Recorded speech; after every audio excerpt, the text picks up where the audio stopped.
Nagsisimula ang pelikula sa Heathbrook Academy, kung saan makikita natin ang isang hindi sikat na estudyante sa kolehiyo na nagngangalang Archie Arnold na punong-puno ng dumi sa kanyang buong katawan.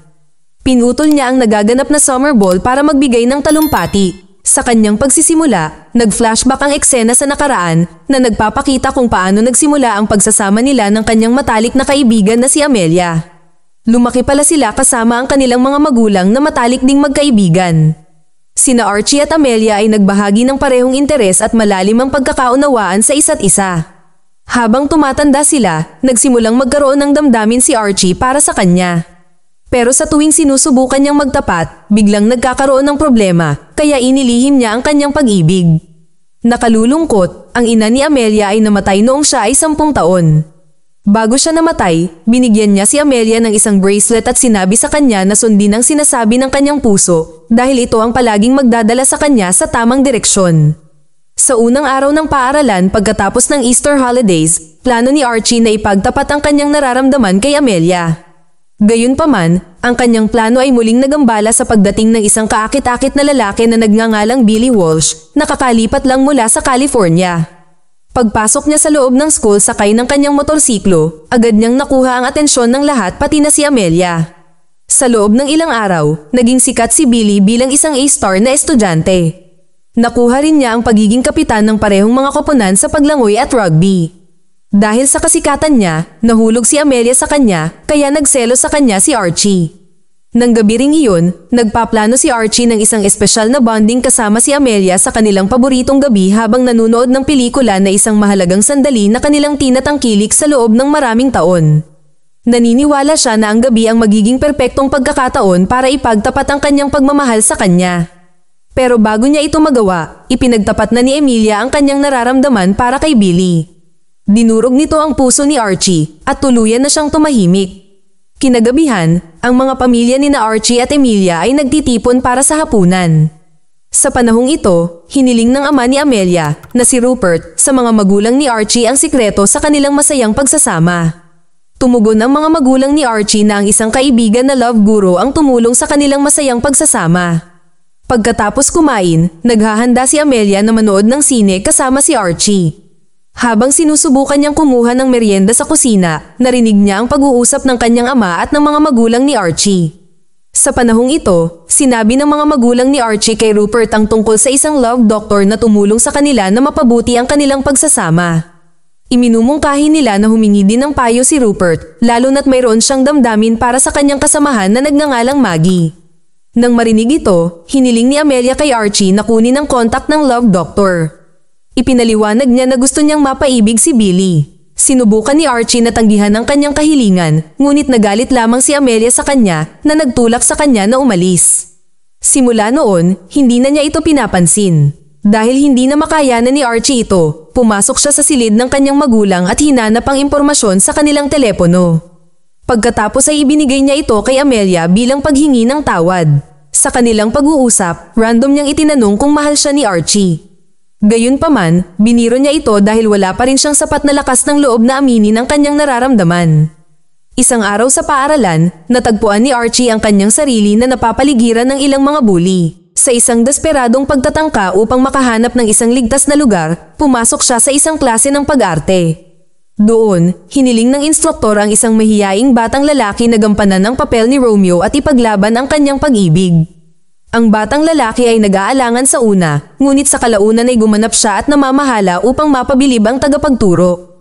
Nagdudulot ito sa kanya ng papuri mula sa lahat ng kanyang mga kaibigan.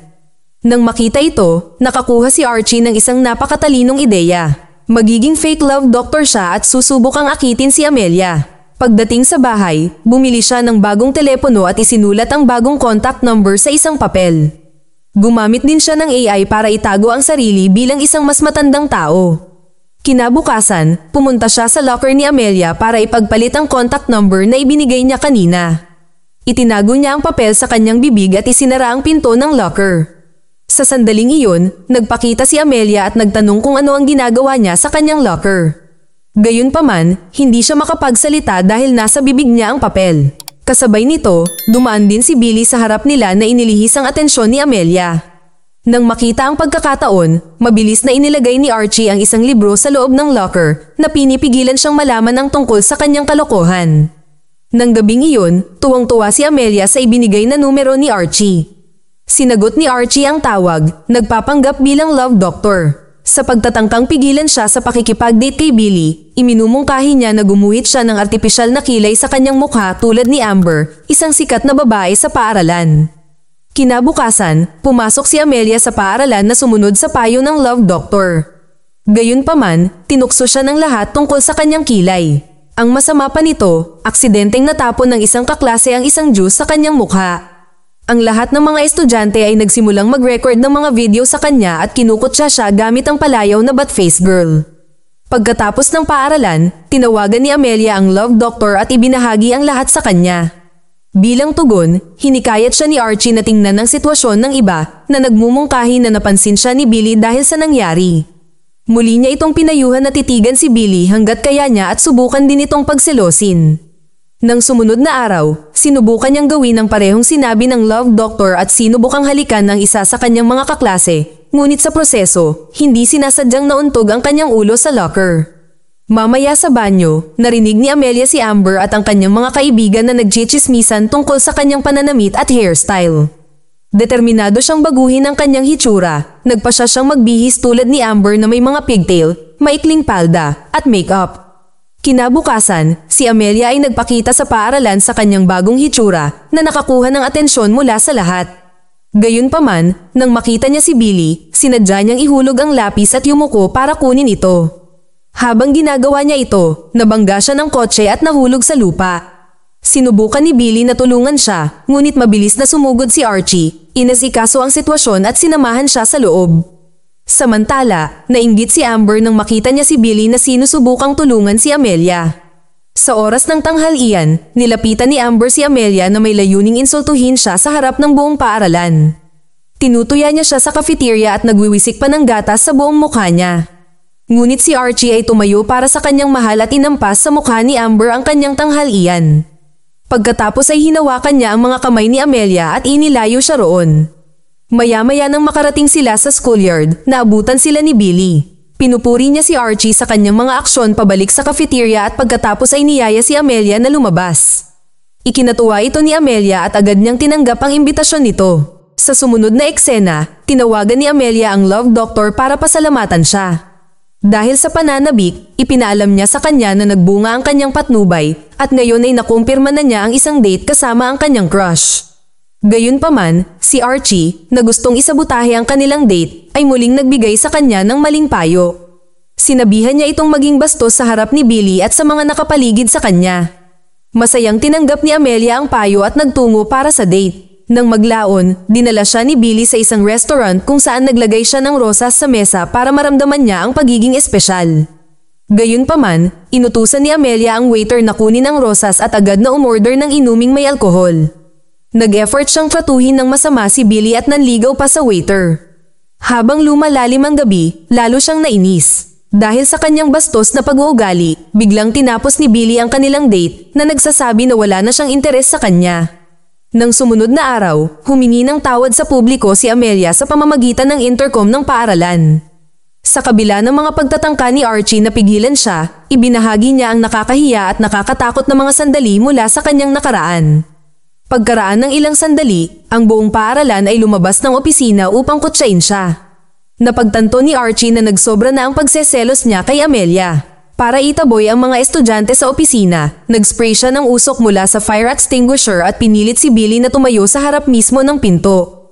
Nang makita ni Amelia ang kanyang crush, tumakbo ito papunta sa kanya at muling nagkasundo ang dalawa.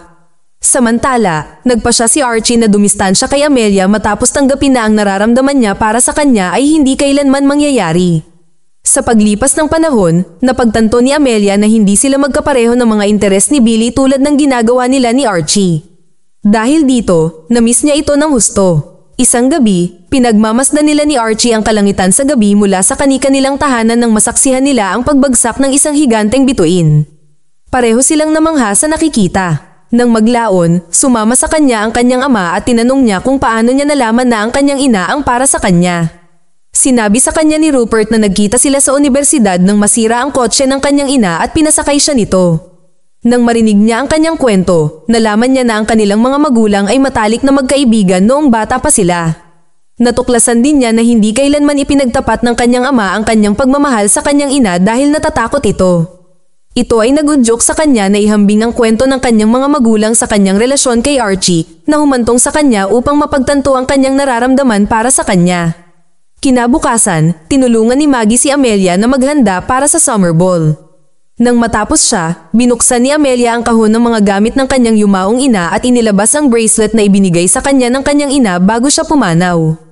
Naalala niya ang payo ng kanyang ina na sundin ang kanyang puso dahil bihira itong humantong sa maling landas.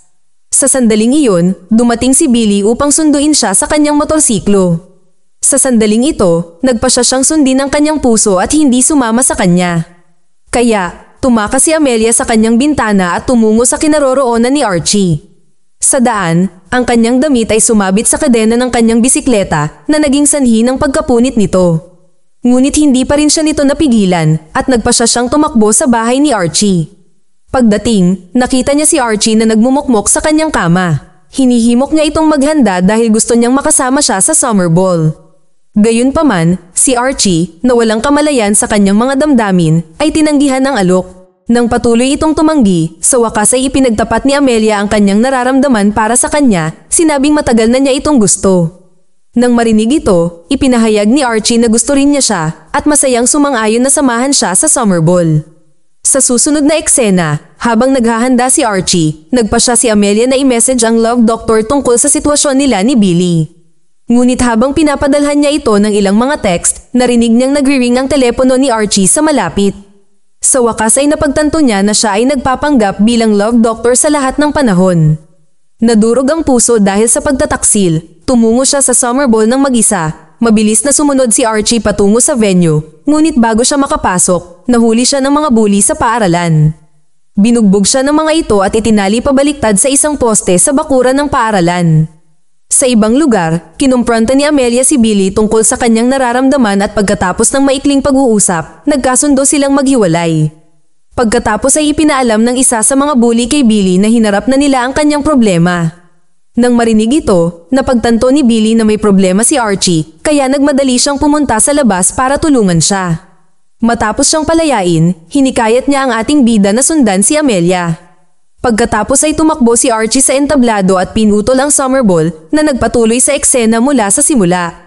Tumingala siya at nakita ang kumikinang na chandelier sa itaas na nag-uudyok sa kanya na mag-isip tungkol sa iba't ibang uri ng mga bituin sa kalawakan at pinapakalma ang mga manunood na nagkakalat ng pagkamuhi tungkol sa kanya. Pagkatapos ay inamin ni Archie ang kanyang mga damdamin pati na rin ang kanyang mga pagkakamali sa harap ng lahat, kabilang si Amelia. Nang marinig ang taos-pusong paghingi ng tawad sa kanya, sa huli ay pinatawad siya nito at nagbahagi sila ng isang romantikong halik. Sa huling eksena, dahan-daang sumasayaw ang lahat sa musika na dinadala ang gabi sa isang maayos na pagtatapos. Mag-subscribe para sa higit pang mga video na tulad nito, i-on ang notification at mag-iwan ng like para matulungan ang aming channel. Salamat sa panunood.